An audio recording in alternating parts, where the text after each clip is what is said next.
ಪಶ್ಚಿಮ ಬಂಗಾಳ ವಿಧಾನಸಭೆ ಚುನಾವಣೆಯಲ್ಲಿ ಭಾರಿ ಹಿನ್ನಡೆ ಅನುಭವಿಸಿದಂತಹ ಬಳಿಕ ಮಮತಾ ಬ್ಯಾನರ್ಜಿ ಇದೀಗ ಪಕ್ಷ ಪುನರ್ ನಿರ್ಮಾಣದತ್ತ ಗಮನ ಹರಿಸಿದ್ದಾರೆ.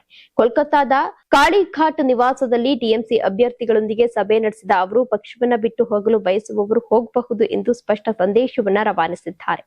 ಸಭೆಯಲ್ಲಿ ಅಭಿಷೇಕ್ ಬ್ಯಾನರ್ಜಿ ಕೂಡ ಉಪಸ್ಥಿತರಿದ್ದರು. ಇತ್ತೀಚಿನ ಚುನಾವಣಾ ಸೋಲಿನ ನಡುವೆಯೂ ಪಕ್ಷ ಮತ್ತೆ ಚೇತರಿಸಿಕೊಳ್ಳಲಿದೆ ಎಂಬ ವಿಶ್ವಾಸವನ್ನ ವ್ಯಕ್ತಪಡಿಸಿದ ಮಮತಾ ಬ್ಯಾನರ್ಜಿ, ಪಕ್ಷ ತೊರೆಯಲು ಬಯಸುವವರು ಹೋಗ್ಲಿ, ನಾನು ಮತ್ತೆ ಹೊಸದಾಗಿ ಪಕ್ಷವನ್ನ ಕಟ್ತೇನೆ, ಧ್ವಂಸಗೊಂಡ ಪಕ್ಷದ ಕಚೇರಿಗಳನ್ನ ಮರುನಿರ್ಮಿಸಿ ಬಣ್ಣ ಹಚ್ಚಿ ಮತ್ತೆ ಆರಂಭಿಸಿ ಎಂದು ಕಾರ್ಯಕರ್ತರಿಗೆ ಕರೆ ನೀಡಿದ್ದಾರೆ ಎನ್ನಲಾಗಿದೆ. ನೀವು ಸಣ್ಣ ಆಗ್ಬೇಕಲ್ವಾ? ಅದು ಒಂದು ಉತ್ತಮ ಆಹಾರದಿಂದ ಸಣ್ಣ ಆಗ್ಬೇಕಲ್ವಾ? ಪ್ರತಿದಿನ ನಮ್ಮ ಜೀನಿ ಸ್ಲಿಮ್ ನ ಯೂಸ್ ಮಾಡಿ ಯಾವುದೇ ಸೈಡ್ ಎಫೆಕ್ಟ್ ಇಲ್ದಂಗೆ ನೀವು ಸಣ್ಣ ಆಗ್ತೀರಾ.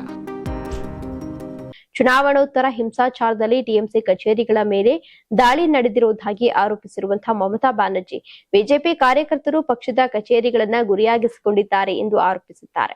ಇದರ ನಡುವೆ ಚುನಾವಣಾ ಸೋಲಿನ ಬಳಿಕ ಟಿಎಂಸಿಯಲ್ಲಿ ಆಂತರಿಕ ಅಸಮಾಧಾನ ಹೆಚ್ಚುತ್ತಿರುವ ಮಾತುಗಳು ಕೇಳಿ ಬರ್ತಾ ಇವೆ. ಕೆಲ ನಾಯಕರು ಪಕ್ಷ ತೊರೆಯುವ ಸಾಧ್ಯತೆಗಳ ನಡುವೆಯೇ ಈ ಸಭೆ ಮಹತ್ವವನ್ನ ಪಡೆದಿದೆ. ಟಿಎಂಸಿಯ ಅಧಿಕೃತ ಎಕ್ಸ್ ಖಾತೆಯಲ್ಲೂ ಸಭೆಯ ಚಿತ್ರಗಳನ್ನ ಹಂಚಿಕೊಂಡು ಭಾರೀ ಬೆದರಿಕೆ ಮತ್ತು ಒತ್ತಡಗಳ ನಡುವೆಯೂ ನಮ್ಮ ಅಭ್ಯರ್ಥಿಗಳು ಧೈರ್ಯದಿಂದ ಹೋರಾಡಿದ್ದಾರೆ, ತೃಣಮೂಲ ಕಾಂಗ್ರೆಸ್ ಒಂದೇ ಕುಟುಂಬದಂತೆ ಒಗ್ಗಟ್ಟಾಗಿ ನಿಂತಿದೆ ಎಂದು ಪೋಸ್ಟ್ ಅನ್ನ ಮಾಡಲಾಗಿದೆ. ಇನ್ನೊಂದೆಡೆ ಚುನಾವಣಾ ಫಲಿತಾಂಶಗಳ ಬಗ್ಗೆ ಟಿಎಂಸಿ ಮತ್ತೆ ಅಸಮಾಧಾನವನ್ನ ವ್ಯಕ್ತಪಡಿಸಿದ್ದು, ಜನಾದೇಶ ಕಳ್ಳತನವಾಗಿದೆ ಎಂಬ ಆರೋಪವನ್ನ ಪುನರುಚ್ಚರಿಸಿದೆ.